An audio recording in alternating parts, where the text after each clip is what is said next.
Hi everyone. By now you should have explored the website, and you should have looked at some of the exemplars.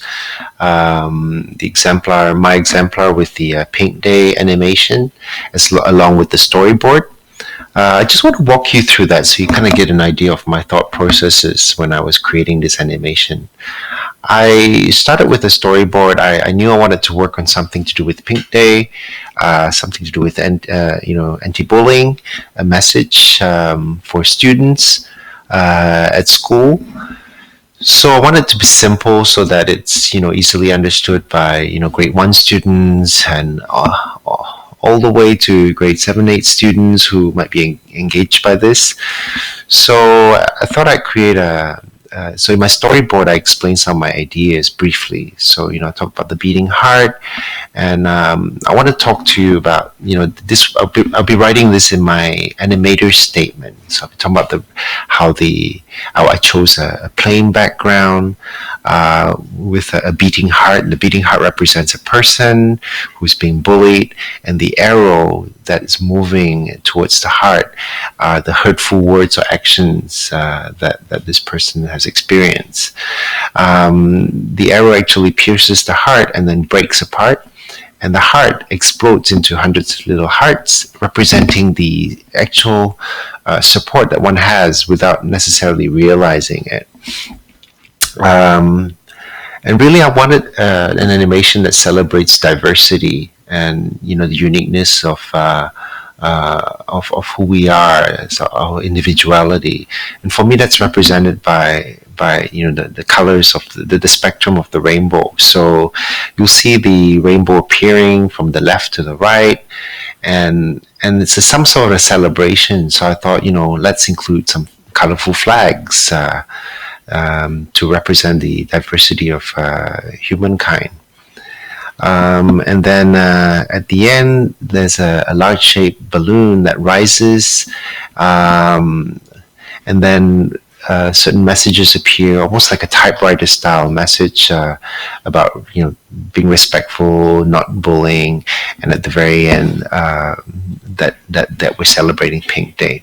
So that's my storyboard, and I've basically captured my ideas in 8 slides or 8 frames, but I'm going to expand this into my actual animation. So from that idea, then I started creating my animation. So mine is extremely long. It's just an exemplar. You're supposed to create an animation of 100 slides or more. Mine was 408 slides, but also took me many, many, many hours.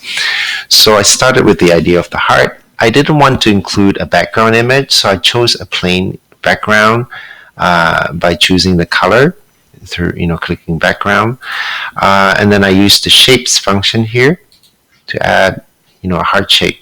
You can also explore some of the other shapes that you can do with that, and lines, and uploading images, and text boxes are over here.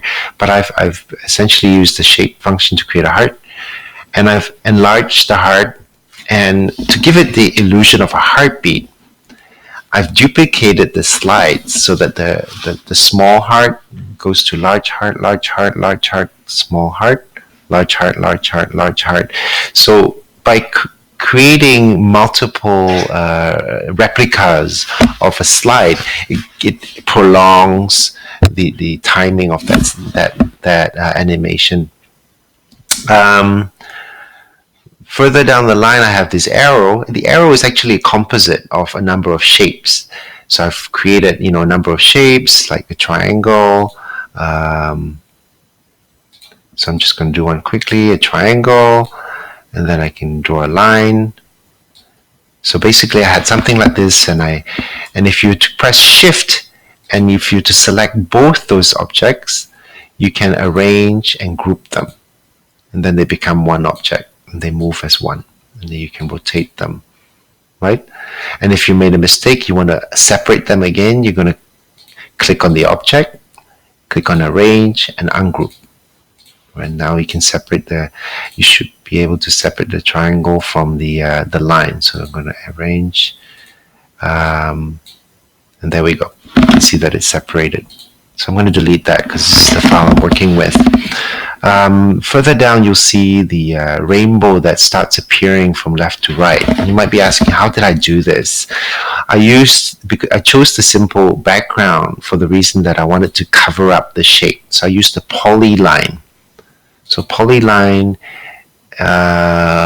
is this function here. If you click on line, polyline, I can draw an object around something else, and then I can shade it in with a fill color.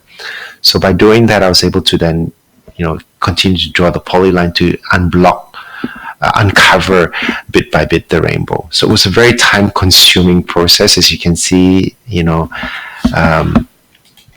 rainbow gets uncovered bit by bit with using this polyline function.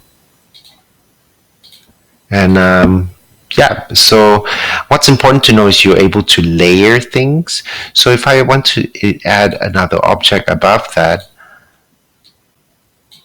like a square, for example, I can put the square above or below on the next level underneath the rainbow. So by doing that, I click on the square, I go into Arrange, Order, I can send it to the back, or I can arrange, order, bring it forwards, right? So bring it forwards is bring it one layer forward. Bring it sending back means it sends it all the way to the back behind the object.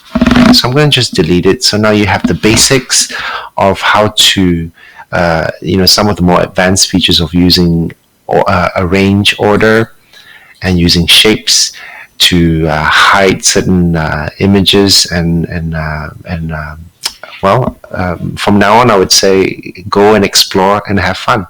And good luck with your project.